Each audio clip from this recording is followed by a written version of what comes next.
इस कार्यक्रम को जॉय स्माइल मिनिस्ट्रीज के मित्रों और भागीदारों द्वारा संभव बनाया गया है।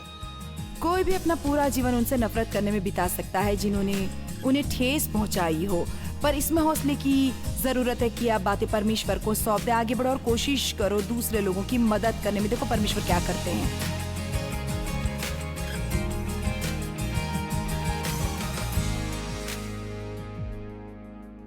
पीड़ा रहित राह सबसे उत्तम राह नहीं होती जिसकी चाह हो क्योंकि चाहे ये आपको मिल भी जाए तो आप ये नहीं पाएंगे कि यह आपको वहां ले जाता है जहां आप जाना चाहते हैं। हम क्विक चाहते हैं सब। हमारी प्रार्थना अक्सर ऐसी होती है, कृपया परमेश्वर मुझे धीरजवान बनाइए और ये जल्दी कीजिए। मेरे ख्याल से ये अच्छा है। पता परमेश्वर आपको वो देता है जो आप चाहते हैं, पर उसमें टाइम लगता है। पर एक विशाल बलूत और एक विशाल देवदार को बढ़ने में समय लगता है। मैं आपसे एक प्रश्न पूछना चाहूंगी, क्या आप एक मशरूम बनना चाहते हैं या धार्मिकता का एक विशाल पेड़? हमारे यहां बहुत से मशरूम मसीही हैं चलिए भी, बाइबल का कोई वचन हमारी तुलना मशरूम से नहीं करता, पर यिर्मयाह 17:8 में लिखा है, वो वृक्ष के समान होगा जो नदी के तीर पर लगा हो और उसकी जड़ जल के पास फैली हो। जब घाम होगा तब उसका न लगेगा, उसके पत्ते हरे रहेंगे और सूखे वर्ष में भी उसके विषय में कुछ चिंता न होगी क्योंकि वो तब भी फलता रहेगा। अब चलिए भी, यही परमेश्वर चाहते हैं। एक मशरूम नहीं जो रातों रात उगाता है और कोई आता है और उसे उखाड़ फेंकता है। वो चाहता है कि हम ऐसे मनुष्य बने जो परमेश्वर में जड़ पकड़े और गहरी जमीन में रहे। मेरा मतलब है वो ऐसे लोगों को चाहते हैं जो परमेश्वर में गहरे उतर गए हैं, गहराई से जड़ पकड़े मसीह की जमीन में उगे और उनके प्रेम में स्थिर बने रहें और परमेश्वर के वचन के सिद्धांतों में। इसलिए आपके जीवन में कोई तूफान उठ रहा होगा, आप अपना पोषण किसी चीज से प्राप्त कर रहे होते हैं जो अन्य लोग नहीं कर सकते क्योंकि आपकी जड़ें हैं जो कहीं गहरी हैं और वो अभी भी पोषण खींच रही हैं जो आपको फलदायी बनाए रखता है। पूरे सूखे काल में आप फल देने बंद नहीं करते क्योंकि आपको अपने जीवन का स्रोत अपने हालातों से नहीं मिल रहा, आप उससे प्राप्त कर रहे हैं उससे कहीं ज्यादा गहरी चीज से। क्या आप मशरूम बनना चाहते हैं या धार्मिकता का वृक्ष? आपके बम पर स्टिकर ले सकते हैं और उसे अपनी गाड़ी पर चिपका सकते हैं और अपने गले में लटका सकते हैं। क्रूस battlefield of the mind study Bible ले सकते हैं, पर बाइबल में लिखा है आप उन्हें उनके फल से जानेंगे। आमीन। क्या पूरे सूखे साल में फल देते रह सकते हैं जब हालात आपके लिए अच्छे न चल रहे हो? दूसरे लोगों से मुंह फुलाकर बैठ के बड़बड़ाने से। आप में से कितने जानते हैं कि GOD क्या होता है? ओके, ज्यादातर लोग नहीं जानते। खैर, ये उतना ही अनाकर्षक है जितना कोई चीज हो सकती है। परमेश्वर ने उसे बनाया है, मैंने नहीं, बिल्कुल भी नहीं। वाओ! क्या आप जानते हैं इसी तरह से हम ज्यादातर लोग बाहरी रूप से हैं। आप एक मसीही हो सकते हैं और आपका बाहरी रूप अभी भी वैसा लग सकता है, पर वो जो अंदर है रखें, उसे देखें। ये एक बहुत ही शानदार उदाहरण है। ये ऐसे है जैसे परमेश्वर, आप मजाक कर रहे होंगे, कोई चीज बाहर से इतनी बुरी कैसे लग सकती है और अंदर से इतनी अच्छी। और देखें, जब यीशु हमारे जीवन में आते हैं इस सब से निपट लिया जाता है, पर जो पवित्र आत्मा इस वक्त नहीं कर रहा है वो उस पर काम करने की कोशिश कर रहा है। खैर, ये थोड़ा पीड़ादायी होगा जब वो इस चीज को आप में से तराश कर हटाने लगते हैं, पर वो अच्छी बात के पीछे हैं।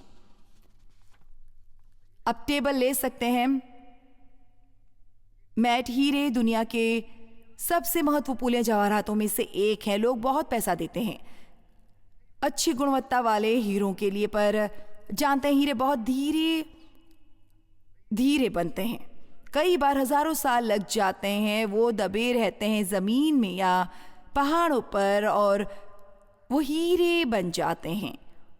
ऊंचे तापमान और अत्यधिक दबाव के कारण जब वो जमीन की गहराई में होते हैं, क्या आपने सुना जो मैंने कहा, यदि आप परमेश्वर के लिए हीरा बनना चाहते हैं तो इसमें लगेगा बहुत ऊंचा तापमान और अत्यधिक दबाव। धकधकती भट्टी में कुछ रातें बहुत से लोग अपनी जगह पर रुके हैं, वो अपनी पीड़ा के मुकाम पर ही रुक जाते हैं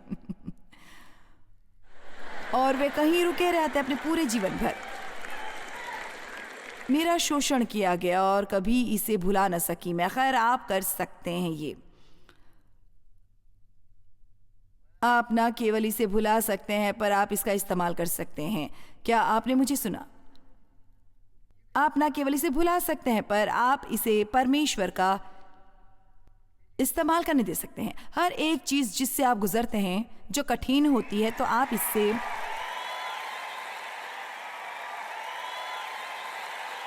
कुछ हासिल कर सकते हैं अगर आप चाहें तो। क्या आप जानते हैं, ज्यादातर हर कोई जो किसी को नौकरी पर रखता है, किसी ऐसे को चाहता है जिसको अनुभव हो, वो चाहेंगे कि कोई जिसके पास अनुभव हो वो हो, बजाय उसके जिसके पास केवल शिक्षा है पर कोई अनुभव नहीं। तो आप बाइबल पढ़ सकते हैं, पर जब तक आपको वो सिद्धांत अपने जीवन में लागू न करने पड़े तो आपके पास कोई अनुभव नहीं। बाइबल यीशु के बारे में इब्रानियों 5 में भी बात करती है और ये लिखा है कि यीशु जिन पीड़ादायी अनुभवों से गुजरा, सिद्ध बनकर हम सबके लिए उद्धार का कारण हो गया। जो कुछ उन्होंने बर्दाश्त किया उसके द्वारा वो हमारे महायाजक बनने के लिए सिद्ध हो गए। और अब कोई जो आपको होती है उससे वो महसूस कर सकते हैं, वो उसे समझते हैं। यदि आप लोगों की मदद करना चाहते हैं तो आपको कुछ बातों से गुजरना होगा। आप उस पर विश्वास करें जो मैं कहती हूं, क्योंकि मैं आपको वही बताती हूं जिससे मैं गुजरी हूं। तो मुझे आपको यह बताने की जरूरत नहीं कि यह काम करेगा। मैं आपको बता रही हूं, मैं जानती हूं यह काम करेगा। मैंने बस बाइबल ही नहीं पढ़ी, मैंने सिद्धांतों को लागू किया है। और उदाहरण के लिए मैं आपको बता सकती हूँ, एक सबसे बढ़िया बात जो आप अपने जीवन में करेंगे वो ये है कि लोगों को क्षमा कर दे और उन्हें भुला दें। अब इसमें हौसला लगता है।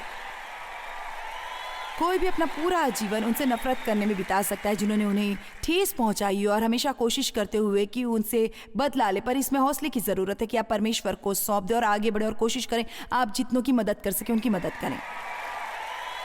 और देखिए कि परमेश्वर आपके जीवन में कैसा पलटा लाते हैं। चलिए उन्हें बेहतर बनाइए, यीशु को खुश होने दें कि उन्होंने हमारी स्वतंत्रता के लिए दाम चुकाया, क्योंकि हम असल में अपने आप से कुछ कर रहे हैं। आमीन। इस समय आप जिस किसी भी चीज से गुजर रहे हैं, किसी भी चीज से इस समय गुजर रहे हैं,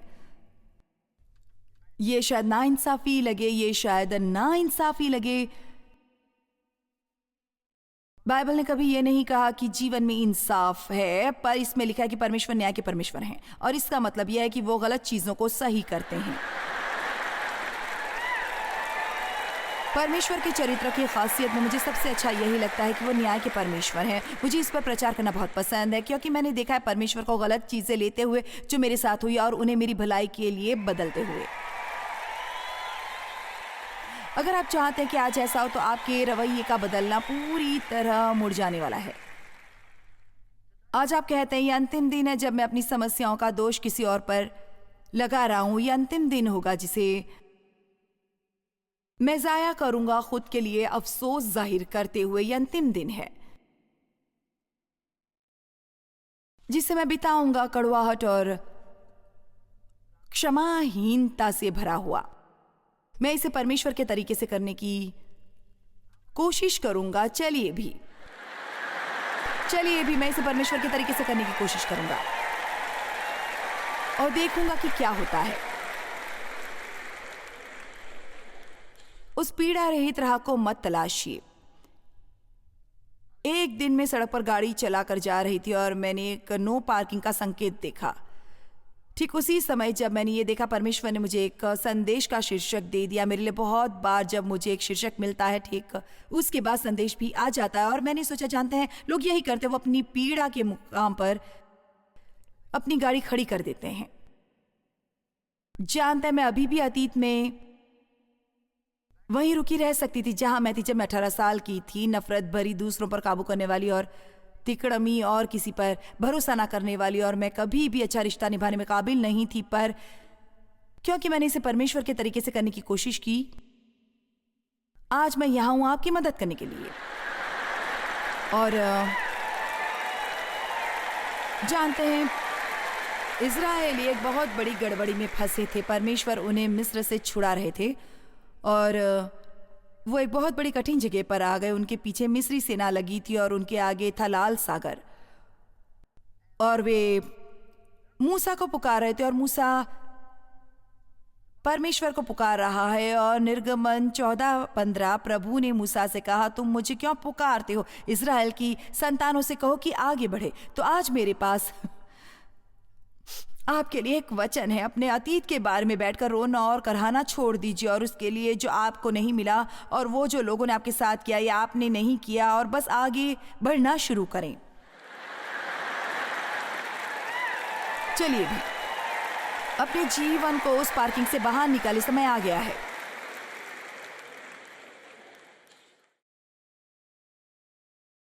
साउल अभिषेक प्राप्त राजा था और शेमुएल ने उसके जीवन के लिए अपना बहुत समय दिया था। वही था जिसने उसका अभिषेक किया था, और यकीन है कि वहां बहुत सी गुरु शिष्य परंपरा चल रही होगी और वो उसे प्रशिक्षित कर रहा होगा। और शाऊल खराब निकला। उसने परमेश्वर की ओर तुरंत ही बगावत दिखाई और उसने सोचा कि उसे पूरी तरह वही सब करने की जरूरत नहीं जो परमेश्वर ने उसे करने को कहा है। वो बस थोड़ा बहुत वो कर सकता है जो परमेश्वर ने उसे करने को कहा। अब मैं इसी समय आपको बताने वाली हूँ, ये काम नहीं करेगा। आप अपना थोड़ा नहीं कर सकते जो परमेश्वर ने कहा है, आपको वो पूरा करना होगा जो परमेश्वर ने कहा है। तो यदि आप परमेश्वर के साथ समझौता करने की कोशिश कर रहे हैं, तो कुछ वो करो जो वो आपसे करने को कहते हैं और कुछ वो जो आप करना चाहते हैं। तो फिर आज एक अच्छा दिन होगा ये फैसला करने का कि या तो आपको पूरी तरह परमेश्वर के साथ जाना है या शायद कहीं भी नहीं जाना होगा। जानते हैं, लगभग 40 साल पहले जब मुझे सचमुच शिक्षा देने का मौका मिला था, मेरा एक छोटी सी होम बाइबल स्टडी थी और मुझे कुछ पता नहीं था, और परमेश्वर ने मुझे बुलाया कुछ बड़ा करने के लिए, और मेरे पास इसके लिए शिक्षा नहीं थी। मैं उसे नहीं बंद कर सकती थी जो मैं कर रही थी, और उस समय बाइबल स्कूल बाइबल जा सकती थी। मेरे पास पहले ही 3 बच्चे थे और मुझे अध्ययन करने की ज़रूरत थी, और मेरे पास अध्ययन करने का समय नहीं था क्योंकि मेरी एक फुल टाइम जॉब थी, 3 बच्चे, पति, और हम अपने चर्च में बहुत समर्पित थे। तो मुझे ऐसा महसूस होने लगा कि परमेश्वर चाहते हैं कि मैं अपनी नौकरी छोड़ दूं, और ये किस्म की बेवकूफ़ी लग रही थी क्योंकि हमारी आमदनी हमारे बिलों से कम हो जाती है। और जानते हैं, आप सामान्यतः अपनी नौकरी नहीं छोड़ते यदि आपके बिल ज़्यादा आते हैं, पर मुझे ऐसा महसूस होता रहा कि मुझे छोड़ने की ज़रूरत है और परमेश्वर पर भरोसा करने की। वहाँ $40 महीने का अंतर था। यदि मैं काम करना छोड़ दूँ तब परमेश्वर को हमारे लिए $40 महीने का चमत्कार करना पड़ता हमारे बिलों को अदा करने के लिए। इसमें कुछ भी अतिरिक्त नहीं जोड़ा गया था, पर यह बस गुजारा करने के लायक ही था। और डेव इससे सहमत थे। यदि तुम्हें यह महसूस होता है, यदि परमेश्वर चाहते हैं कि तुम करो, कई बार मुझे ज़रूरत होती है कि डेव मुझे बताए क्या करना है और क्या नहीं। खैर, तुम्हें वो करने की ज़रूरत है जो परमेश्वर चाहता है कि तुम करो। तो ये है वो अजीब कहानी। चलिए, भी यहाँ एक संदेश है। मैं पीछे मुड़कर देखती हूँ और सोचती हूँ ये कितना हास्यास्पद है। मैं परमेश्वर की आज्ञा मानने की कोशिश कर रही थी और फिर भी अपनी देखभाल कर रही थी, पर देखिए, परमेश्वर मुझे ऐसी स्थिति में लाना चाहते थे जहां मुझे उन पर भरोसा करना पड़ता, क्योंकि वो उस समय को मेरे जीवन में इस्तेमाल करना चाहते थे। खैर, सब लोग तालियां बजाते हैं जब हम कहते हैं कि हम संसार के 2/3 टेलीविजनों पर हैं। खैर हाँ, आपको वो बिल अदा करना पड़ता है। मैं इतनी स्मार्ट नहीं हूं कि जानूं कि उसे कहां से लाना है, पर परमेश्वर ने मुझे सिखाया कि कैसे मुझे उन पर भरोसा करना है। हर महीने $40 के लिए, पर मैं वो करना नहीं चाहती थी। देखिए, हम पूरी तरह परमेश्वर पर भरोसा नहीं करना चाहते हैं, परमेश्वर पर भरोसा करना चाहते हैं, पर हमारे हमेशा अपना छोटा सा बैकअप प्लान होता है। चलिए भी, हमारा अपना छोटा सा बैकअप प्लान, यदि ऐसा हो कि परमेश्वर मेहरबान ना हुए तो मैंने अपने लिए एक पार्ट टाइम जॉब ले ली। परमेश्वर को ज्यादा देर न लगी मुझे ये बताने के लिए कि वो इस बात में गंभीर थे, क्योंकि मुझे वहां से निकाल दिया गया। मुझे उस तरह की कर्मचारी नहीं गिना गया जैसी वो चाहते थे। मेरा मतलब है, मैं बहुत मेहनती थी, जो मैं कर सकती थी मैंने किया, और मुझे नौकरी से फिर भी निकाला गया। तो मेरे लिए ये बहुत जाहिर हो गया कि परमेश्वर ने कहा है कि छोड़ दो। तो आप उसका थोड़ा हिस्सा नहीं कर सकते जो परमेश्वर आपसे करने को कहते हैं, और उसका थोड़ा हिस्सा जो आप चाहते हैं। चलिए भी, मैं किसी से बात कर रही हूं। चलिए भी, यदि आप वो उच्च स्तरीय जीवन चाहते हैं जिसके बारे में आप कहते हैं कि आप वो पाना चाहते हैं, तो फिर आपको आज एक फैसला करना होगा। आज ही वो फैसला करना होगा। मैं रविवार की मसीह नहीं बनने वाली और फिर वापस जाकर सोमवार को पापी तब मसीह नहीं बने रहना चाहूंगी जब मैं अपने मसीह दोस्तों के साथ हूं, फिर इतने मसीही नहीं जब आप इतने ज्यादा मसीहों के साथ नहीं होते। अपना मन बना लीजिए कि यदि आप दोस्त खोते हैं तो आप परमेश्वर के साथ हैं। यदि आप अपनी नौकरी गंवा देते हैं, आप परमेश्वर के साथ हैं। यदि परिवार के सदस्य आपके विरुद्ध हो जाते हैं, आप परमेश्वर के साथ हैं। यदि आप इसके बारे में गंभीर हैं, शायद थोड़ी सी कीमत हो जो आपको चुकानी पड़े।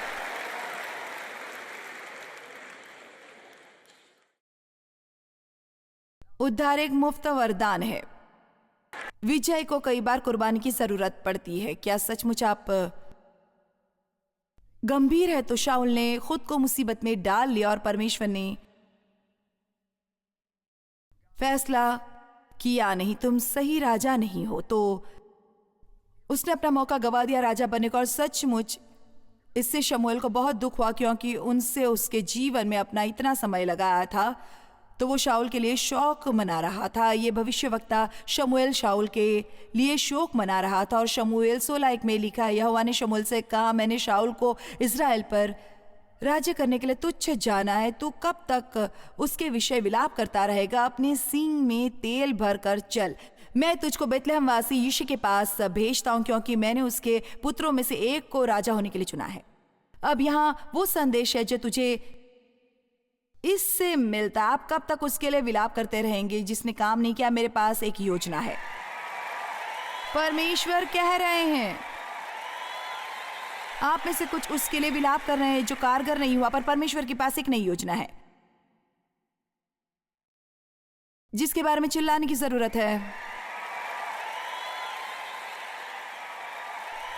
ठीक है, आप चूक गए, आपका विलाप का समय बीत गया। अब समय आ गया है कि आप इसे पार्किंग से बाहर निकालें, क्योंकि मेरे पास एक नई योजना है। क्या मैं आपको कुछ बता सकती? परमेश्वर कभी भी एक योजना के बिना नहीं होते। यदि आप योजना में गड़बड़ कर दे तो भी योजना भी काम कर सकती है, सिर्फ इसलिए क्योंकि यह परमेश्वर की है।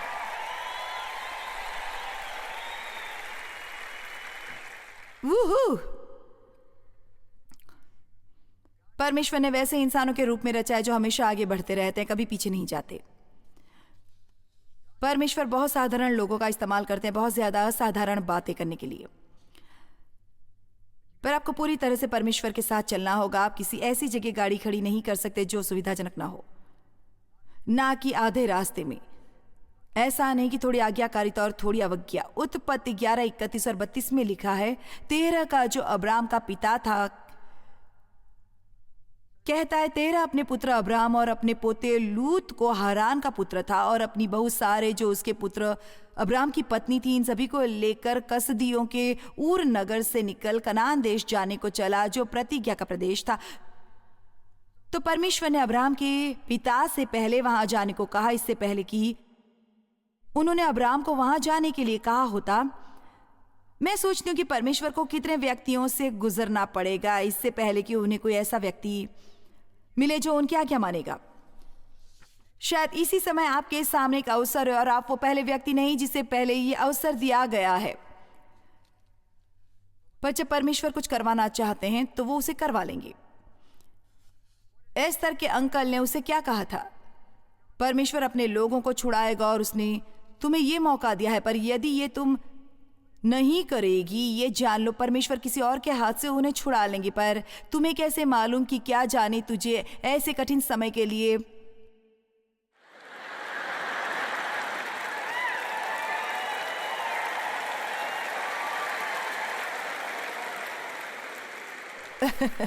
राजपद मिल गया। तेरा ने अब्राम, सारा और लूत को लिया और कनान की ओर चल पड़ा। पर हारान नामक देश में पहुंचकर जो 550 मील ऊपर उत्तर पश्चिम में है, वहीं रहने लगा। चलिए भी आप में से कुछ वहीं रहने लगे हैं। आप उससे बहुत कम में रहने लगे हैं बजाय उस ज्यादा के जिसके लिए आपने शुरुआत की थी। क्या वहां कोई जाग रहा है? तेरा 205 वर्ष तक जिया और तेरा हारान में मरा। वो वहीं मरा जहां वो खड़ा हो गया था। मैंने एक फिल्म देखी जिसकी सिफारिश मैं आपको करूं, जिसका नाम है लेडी इन द वैन। क्या किसी ने देखी है? क्या यहां पर किसी ने वो फिल्म नहीं देखी? आपने देखी है? ओके, ठीक है। मैंने इसे 2 बार देखा। ये एक सच्ची कहानी पर आधारित है। ये असल में उस महिला के बारे में है जो वहीं मरी जहां उसने गाड़ी खड़ी की थी। और ये एक सच्ची कहानी है। उसका नाम है मिस शेफर्ड। वो एक बेघर आवारा थी। वो लंदन में 15 साल तक एक पीली वैन में रही, एक आदमी के ड्राइव वे पर जिसका नाम था एलन बेनेट। अब वो बस अपनी वैन वहीं पार्क कर देती जहां वो कर सकती थी और वो उसी वैन में जिंदगी बिताती थी। पर उसे पता लगा कि उससे कुछ सहायता मिल सकती है, कोई सरकारी सहायता, यदि उसका कोई ये पता होता। पर उसका कोई पता नहीं था, तो उसने इस आदमी को मना लिया कि वो उसे अपने ड्राइव में गाड़ी खड़ी करने दे, जो कुछ सप्ताह के लिए ही होना चाहिए था। और वो वहां 15 साल रही। और वो इस तरह से क्यों जी रही थी? खैर, उसे सचमुच बहुत बुरी चोट पहुंची थी जब वो छोटी थी। वो सचमुच परमेश्वर से बहुत प्रेम करती थी और वो एक कॉन्वेंट में दाखिल हुई और वो सिस्टर जो उस कॉन्वेंट में इंचार्ज थी उससे नापसंद करने लगी और सचमुच उस पर बहुत ज्यादती हुई।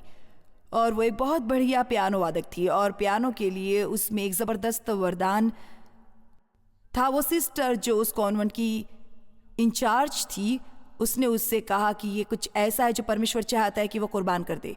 और उससे वो पियानो ले लिया और उससे बजाने नहीं देती थी। और इससे बस एक बार इसका दिल टूट गया। उसके बाद से वो पहले जैसी बिल्कुल नहीं रही। जब उसने कॉन्वेंट छोड़ा, उसने ये पुरानी टूटी फूटी वैन खरीदी और किसी मुकाम पर उसने इसे पीला रंग दे दिया और वो ड्राइव कर रही थी। और सड़क पार करते हुए उसने एक आदमी को टक्कर मार दी और उसे मार डाला। और ये हिट एंड रन का मामला हो गया क्योंकि वो डर गई और भाग गई और उसने अपना जीवन टूटा दिल लेकर ही बिताया और दोषी महसूस करते हुए और इस वैन में रहते हुए पूरी तरह मानसिक रूप से असंतुलित।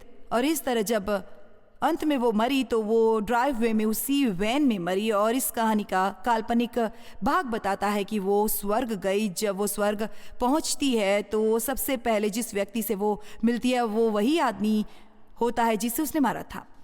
अब सुनिए, तो उसने अपना पूरा जीवन बिता दिया था, अपना जीवन बर्बाद कर दिया था दोषी महसूस करते हुए। और वो उससे कहता है, बाय द वे, ये तुम्हारी गलती नहीं थी कि मैं मरा, तुमने मुझे टक्कर नहीं मारी, मैं जानबूझकर तुम्हारे आगे आ गया था।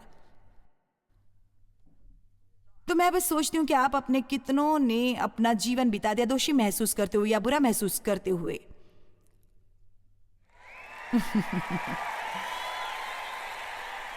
अब चलिए भी, अब कितने सालों तक मैं ये सोचती रही कि मुझ में क्या खराबी थी जिसने मेरे पिता ने मुझे प्रताड़ित किया। मुझ में क्या खराबी थी? मेरी माँ मुझसे इतना प्रेम क्यों नहीं करती थी? मुझसे दूर क्यों रहती थी? ये मेरा दोष नहीं था। मुझ में कोई खराबी नहीं थी। यदि किसी ने आपके साथ दुर्व्यवहार किया है, वो इसलिए नहीं कि आप में कुछ खराबी, क्या मेरे पति ने मुझे इसलिए छोड़ा कि मैं ज़्यादा खूबसूरत नहीं थी, या मैं अच्छी दुबली पतली नहीं थी, या यदि मैं इतनी बेहतर होती या उतनी बेहतर होती। मैं आपको कुछ बताना चाहूँगी, जब लोग आपसे दुर्व्यवहार करते हैं वो इसलिए नहीं कि आप में कोई खराबी है, वो इसलिए कि उनमें कोई खराबी है।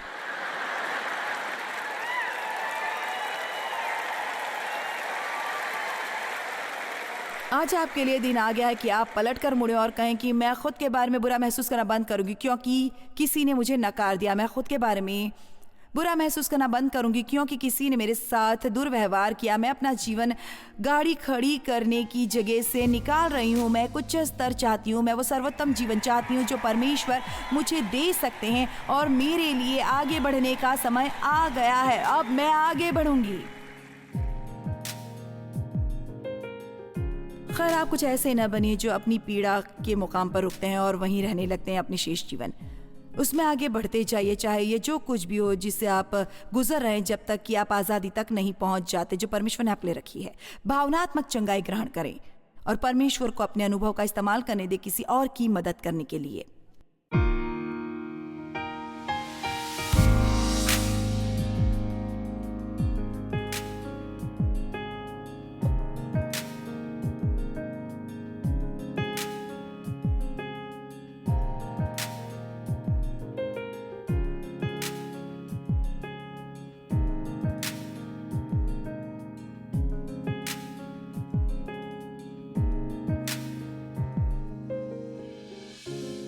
इस कार्यक्रम को जॉयस मायर मिनिस्ट्रीज के मित्रों और भागीदारों द्वारा संभव बनाया गया है।